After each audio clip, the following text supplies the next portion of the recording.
दोस्तों आज हम आप लोगों को बताने वाले हैं कि आप अपने मोबाइल में नया गूगल पे का अकाउंट कैसे बनाएंगे। साथ में ये भी जानेंगे कि इससे पैसे कैसे ट्रांसफ़र करेंगे, बैंक बैलेंस कैसे चेक करेंगे, मोबाइल का रिचार्ज कैसे करेंगे और बिजली का बिल कैसे जमा करेंगे।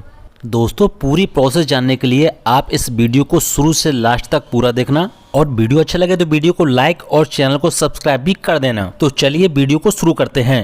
दोस्तों सबसे पहले गूगल पे की एप्लीकेशन को आपको अपने मोबाइल में इंस्टॉल करना है। तो गूगल पे को इंस्टॉल करने के लिए मैंने इसकी डायरेक्ट लिंक इस वीडियो के डिस्क्रिप्शन बॉक्स और कमेंट बॉक्स दोनों जगह डाल दी है। आपको सबसे पहले उस लिंक पर क्लिक कर देना है। जैसे ही आप इस लिंक पर क्लिक करेंगे तो आप गूगल पे के डाउनलोडिंग सेक्शन में डायरेक्ट पहुंच जाएंगे। अगर आप लोग चाहें तो इसे डायरेक्ट प्ले स्टोर से डाउनलोड कर सकते हैं, लेकिन हमारी दी गई लिंक से डाउनलोड करने पर आपको फ़ायदा ये होगा कि आपको कुछ ना कुछ कैशबैक मिलेगा। अब इंस्टॉल पर क्लिक कर कर आपको इसे इंस्टॉल कर लेना है। अब इसे ओपन कर लेना है। जैसे ही आप ओपन पर क्लिक करेंगे ये आपसे कुछ परमिशन मांगेगा, आपको सारी परमिशन को अलाउ करते जाना है।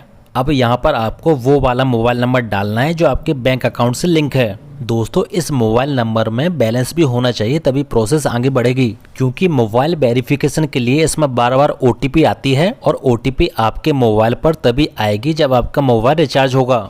अब कंटिन्यू पर क्लिक कर देना है। अब ये आपके मोबाइल से आपकी जीमेल आईडी को ऑटोमेटिक ले लेगा और अगर आप अपनी जीमेल आईडी को चेंज करना चाहते हैं तो आप इस पर क्लिक कर कर यहाँ से चेंज भी कर सकते हैं। अब नीचे एक्सेप्ट एंड कंटिन्यू पर क्लिक कर देना है।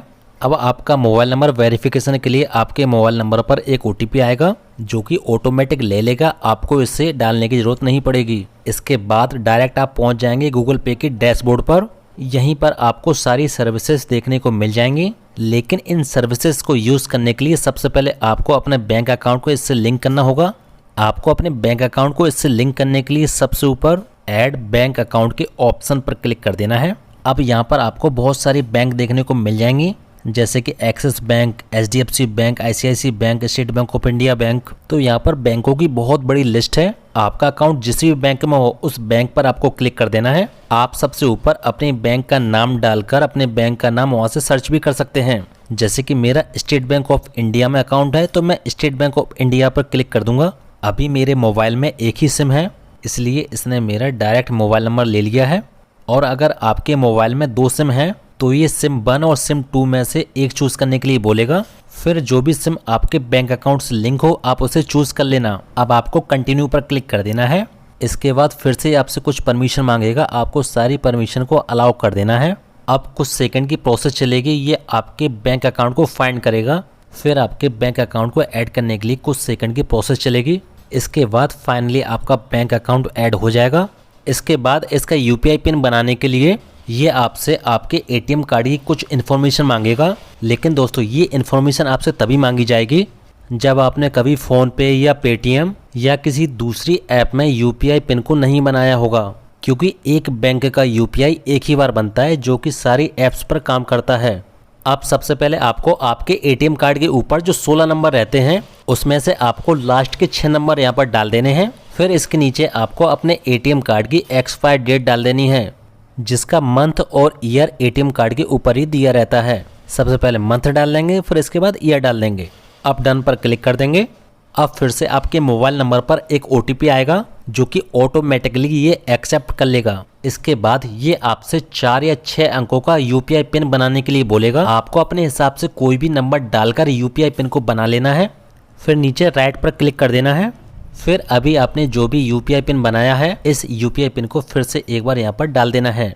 दोस्तों ये UPI पिन आपको हमेशा याद रखना है, क्योंकि आप जब भी किसी को पैसे ट्रांसफ़र करेंगे तब आपको UPI पिन की ज़रूरत पड़ेगी। अगर आप अपने बैंक अकाउंट का बैलेंस चेक करेंगे तब भी आपको UPI पिन की ज़रूरत पड़ेगी। मतलब कि बिना UPI पिन के आप कोई भी सर्विसेज यूज नहीं कर पाएंगे, इसलिए आप अपने UPI पिन को ज़रूर से याद रखें और इस UPI पिन को किसी को भी ना बताएं, नहीं तो कोई भी पैसे आपके बैंक अकाउंट से अपने बैंक अकाउंट में ट्रांसफ़र कर सकता है। अब नीचे राइट पर क्लिक कर देना है।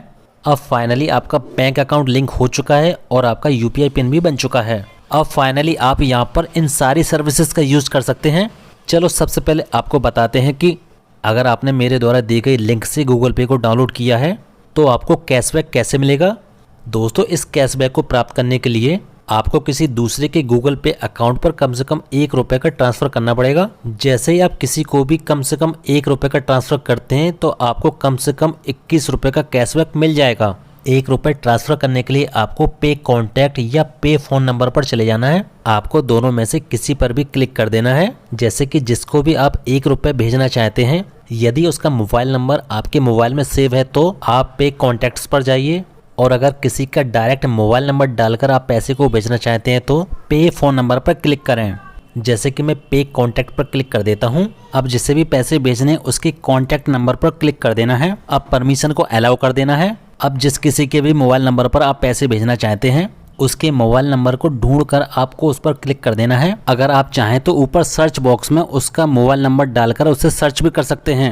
अब मोबाइल नंबर पर क्लिक कर देना है और नीचे कंटिन्यू पर क्लिक कर देना है। अब कुछ इस तरीके का इंटरफेस आपको दिखाई देगा। आपको सबसे नीचे पे पर क्लिक कर देना है और फिर आप जितने भी पैसे ट्रांसफ़र करना चाहते हैं उतने पैसे यहाँ पर डाल देना है। मान लो कि मुझे 10 रुपये ट्रांसफ़र करने हैं तो मैं यहाँ पर 10 रुपये डाल दूंगा। फिर नीचे एरो पर क्लिक कर दूंगा। अब सबसे नीचे पे 10 रुपये पर क्लिक कर दूंगा। अब फाइनली आपसे यूपीआई पिन मांगा जाएगा। आपको वही वाला यूपीआई पिन एंटर करना है जो आपने थोड़ी देर पहले बनाया था। अब नीचे राइट पर टिक कर देना है। अब कुछ ही सेकंड में ये 10 रुपये सामने वाले के अकाउंट में पहुंच जाएंगे। इसी तरीके से आप चेक बैलेंस पर क्लिक कर कर अपने बैंक अकाउंट का बैलेंस चेक कर सकते हैं। बस आपको चेक बैलेंस पर क्लिक करना है, फिर इसके बाद अपनी यूपीआई आईडी को डालना है, फिर आपका बैंक बैलेंस आपके सामने आ जाएगा। इसी तरह से आप ट्रांजैक्शन हिस्ट्री पर क्लिक कर कर अपने सारे ट्रांजैक्शन देख सकते हैं। अब आपको बर्गर, पिज्जा या चाउमीन का बिल पेमेंट करना हो या फिर किसी दुकान से सामान लिया हो उसका पेमेंट करना हो, बस पहले नंबर पर क्यूआर कोड के ऑप्शन पर क्लिक कीजिए। अब आपका कैमरा चालू हो जाएगा।